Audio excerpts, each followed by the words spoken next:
What's going on, guys? In this video, I kind of wanted to show and demonstrate how to properly string a primitive bow. Now, recurves, fiberglass recurves, I'm not even sure about compound bows. I don't even shoot compound bows.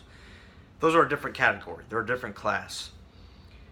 Stringing your primitive bow, a wooden bow, a self bow, sinew back bow, doesn't matter, is a very critical process. You string it wrong, you can stress one limb more than the other limb, causing set, or you can put too much force on that bow limb and cause it to fracture, compression fret, splinter on the back due to tension.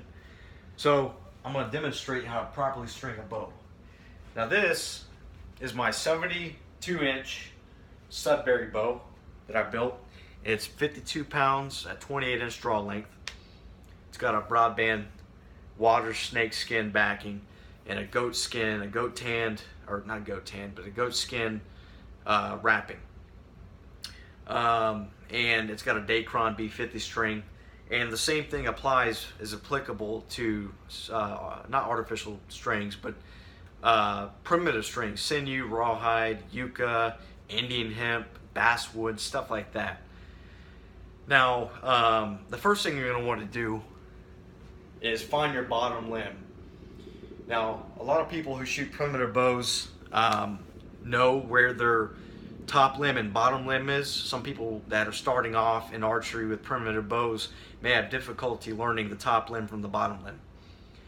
And basically how I figure this out is when I string the bow and I sight down the middle of the string to the center, the exact center of the bow handle, and if the string's off to one side more than the other, which most likely it is, some bows do that, some bows don't, that you'll see the right side to hold. Let's say the string is facing this way. You're going to want to hold the bow like this. That way, when the arrow is bending around the handle, when it's paradoxing, you have more of a center shot. Now, of course, getting the perfect alignment with the string is due to profiling of the bow and various things like that. This bow has kind of shot in to where one side leans more to the other as far as the string goes. So you're going to want to find your top limb, and usually that's a limb that appears to be bending slightly more than the other one, and that's just how I've been doing it for 10 years. Some people have different methods of determining top limb from bottom limb. So what I'd usually do, and I'm not going to get into knots and stuff right now, but at the end of this bow I have a timber hitch, and this kind of knot is perfect for me. I can adjust it if my bowstring is shorter than 4 inches, I can adjust that to where the brace height ends up being about, from the belly of the bow up to the tip of your thumb when you do this. So I recommend a timber hitch, and then at the end I've got I think it's called a Flemish string twist. I'm not sure. I've been building bows for 9-10 years and I still don't know what it's called. I just know it works. So getting back to the subject, the first thing you're going to want to do is find the bottom limb. So the bottom limb's down. Then what you're going to want to do is in step with your right or left leg, depending on if you're right-handed, if you're left-handed. And you're going to want to put your thigh on the center of the bow, and the bottom limb is down there. So if I can back up more.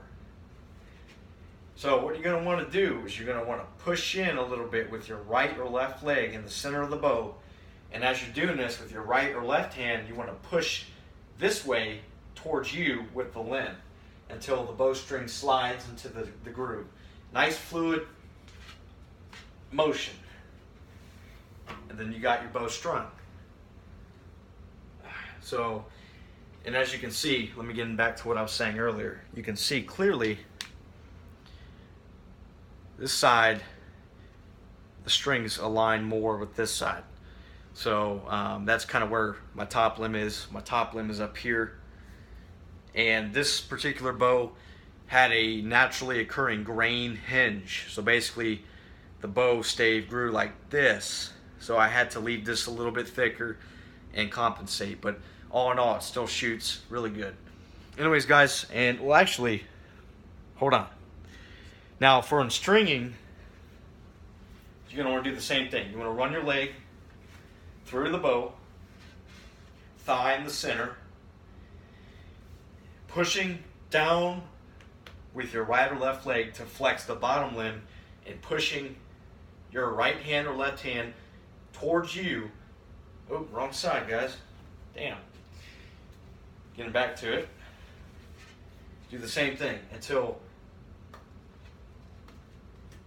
this bow's pretty strong. Until your bowstring slips off. And it's recommended. Some people don't have to do this, or don't have to, but they don't want to. I like to leave my bowstring inside the bow, so to speak. That way it stays on the string when it's moving around, stays on the bow when it's moving around, excuse me, and performs better when you're stringing the bow. Alright guys, hopefully that video helped anybody trying to figure out how to string a bow. It's really not complicated. You just need to be careful when you do it. Take care.